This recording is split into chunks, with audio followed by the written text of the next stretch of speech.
pertemuan, sesi pelatihan saya berapa waktu terakhir itu adalah Good to Great. Intinya adalah tentang bagaimana kemudian kita harus menjadi pribadi, harus menjadi sosok yang, tidak, cepat merasa puas dengan pencapaian yang sudah kita dapatkan hari ini, ya kan? Kita tidak mudah puas, tidak boleh puas dengan achievement yang kita dapatkan sekarang, begitu. Mungkin hari ini kita adalah orang yang berprestasi, mungkin kita hari ini adalah mahasiswa yang berprestasi, mungkin hari ini achievement kita atau pencapaian kita sebagai seorang pribadi membanggakan, baik bagi diri kita sendiri, bagi keluarga kita, bagi masyarakat kita, ya. Tetapi jangan pernah merasa cukup, begitu. Kenapa? Karena kalau kita merasa cukup, ya, kita akan berhenti belajar. Walaupun yang kita capai sekarang bagus ya, walaupun yang kita capai hari ini, levelnya good, bagus misalnya. Nah, itu jangan merasa cukup. Kita tetap harus meningkatkan diri kita, ya, karena di atas good itu masih ada great, ya, di atas sesuatu yang baik itu masih ada yang lebih baik. Nah, bukan berarti kita orang yang bukan berarti kita orang yang merasa, tidak bersyukur, bukan, begitu ya. Kita bersyukur dengan apa yang kita dapatkan, dengan apa yang kita terima. Tetapi salah satu bentuk kesyukuran itu kan kalau kita mampu untuk, meningkatkan ya, mengeksplorasi misalnya potensi bakat dan lain sebagainya, ya. Jadi Good to Great ini adalah mengajarkan kepada kita tentang continuous improvement. Ya, perbaikan yang berkelanjutan. Jadi tidak boleh merasa cukup dengan capaian yang kita dapatkan hari ini. Apalagi misalnya yang kita dapatkan, yang kita capai hari ini biasa-biasa saja begitu. Ya apalagi kalau yang kita dapatkan, yang kita capai justru masih masuk kategori buruk misalnya, maka tidak boleh merasa puas. Ya, pun yang kita capai adalah sesuatu yang baik, kita tidak boleh merasa puas, apalagi kalau yang kita capai adalah biasa-biasa saja. Kenapa? Karena begini, sebagai seorang pioneer of goodness ya, saya kira mahasiswa, teman-teman ini kan masih mahasiswa, masih masih masa depannya masih panjang ya, punya misi yang sangat mulia. Kita adalah pioneer of goodness. Kita ini adalah para pejuang kebaikan. Kita ini adalah para pelopor kebaikan ya. Kita ini adalah orang-orang yang berjuang ya, misal untuk keluarga kita. Kita adalah pioneer of goodness. Kita hari ini berjuang untuk cita-cita kita. Kita adalah pioneer of goodness. Hari ini kita berjuang untuk masyarakat di mana kita tinggal. Hari ini kita adalah pioneer of goodness ya. Jadi semua yang punya motif mulia, yang punya tujuan yang sangat mulia, baik untuk dirinya sendiri misalnya, untuk keluarganya, untuk masyarakatnya, dan apalagi untuk bangsa dan negara, maka dia adalah pioneer of goodness. Maka orang-orang seperti inilah teman-teman semua yang harus apa ya, nurturing self greed, yang memelihara keunggulan dirinya. Ya, nurturing self care yang memelihara keunggulan dirinya, ya, atau bahkan senantiasa meningkatkan keunggulan dirinya. Kenapa? Karena orang yang, mohon maaf ya, orang jahat saja itu akan berusaha untuk meningkatkan keunggulan dirinya. Maka apalagi orang baik gitu loh. Maka apalagi orang yang punya tujuan yang sangat baik, punya cita-cita yang sangat baik, punya cita-cita yang sangat mulia, maka dia lebih lagi gitu. Maka orang-orang seperti ini akan punya semangat ya, harusnya punya semangat untuk senantiasa memelihara, keunggulan dirinya, kualitas dirinya, nurturing self grade. Apalagi kan kita tahu mahasiswa ya, mahasiswa itu adalah vendor of goodness, paling tidak karena 2 hal. Yang pertama adalah karena pertama, mahasiswa itu adalah agent of change. Tadi di awal, kita mendengarkan sambutan dan arahan dari pimpinan, kita di, di kampus kita ya, bahwa mahasiswa itu adalah agent of change. Kita punya misi untuk melakukan perubahan. Perubahan itu adalah perbaikan. Ya tentu kan perubahan yang kita maksud itu adalah perubahan menuju kebaikan ya, bukan sesuatu yang baik kita ubah jadi buruk.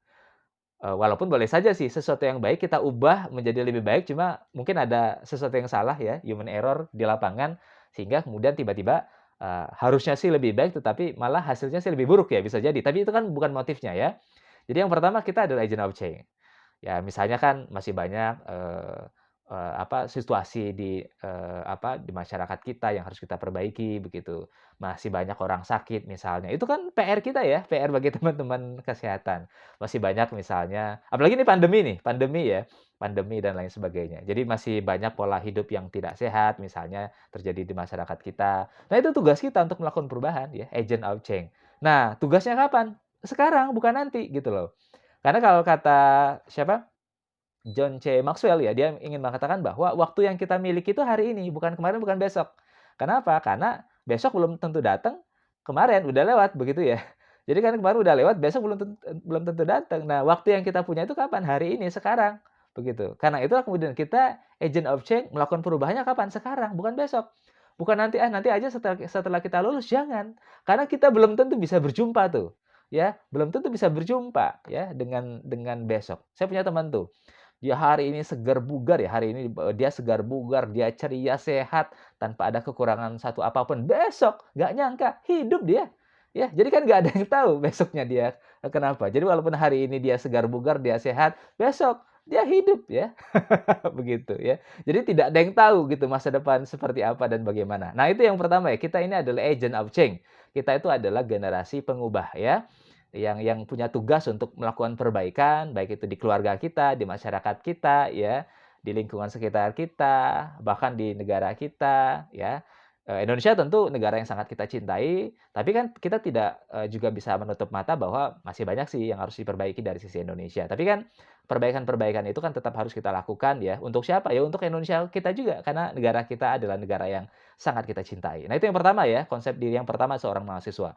Yang kedua adalah iron stock gitu. Mahasiswa itu adalah,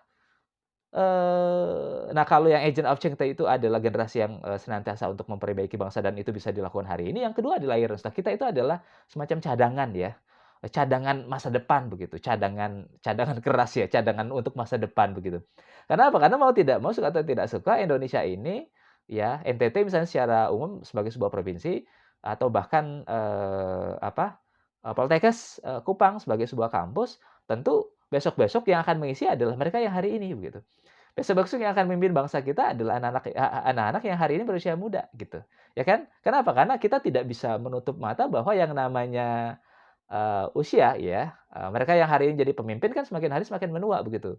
Maka otomatis yang hari ini berusia muda besok-besok yang akan jadi pemimpin. Jadi Iron Stock itu mengajarkan kepada kita bahwa kita itu akan jadi pemimpin baik hari ini. Jadi kalau agent of change itu mengajarkan kepada kita bahwa kita itu adalah pemimpin untuk hari ini. Tapi iron stock juga mengajarkan kepada kita bahwa kita itu pemimpin untuk masa depan. Jadi kalau begitu pemuda itu atau mahasiswa itu pemimpin buat siapa? Pemimpin buat kapan? Begitu. Maka pemuda atau mahasiswa itu adalah pemimpin untuk hari ini, ya, pemimpin untuk hari ini dan pemimpin untuk masa depan. Nah, karena dia pemimpin untuk hari ini, maka seorang anak muda, seorang mahasiswa harus mampu untuk ya melakukan perbaikan, perubahan, kontribusi ya. Jadi kontribusi itu dilakukan hari ini. Nah, sedangkan sebagai pemimpin masa depan, apa yang harus dilakukan oleh mahasiswa? Yang harus dilakukan oleh mahasiswa itu adalah banyak belajar, banyak berlatih, banyak baca, ya. Kenapa? Karena ya ini masih ada kesempatan bagi kita untuk memperbaiki diri kita agar saatnya nanti ketika kita memang betul-betul ya real secara utuh menjadi seorang pemimpin bagi bangsa ini, bagi provinsi kita, bagi wilayah kita, maka kita udah siap. Karena ada ungkapan yang sangat bagus tuh. Kalau kita udah jadi pemimpin, kita sudah tidak punya kesempatan lagi untuk belajar.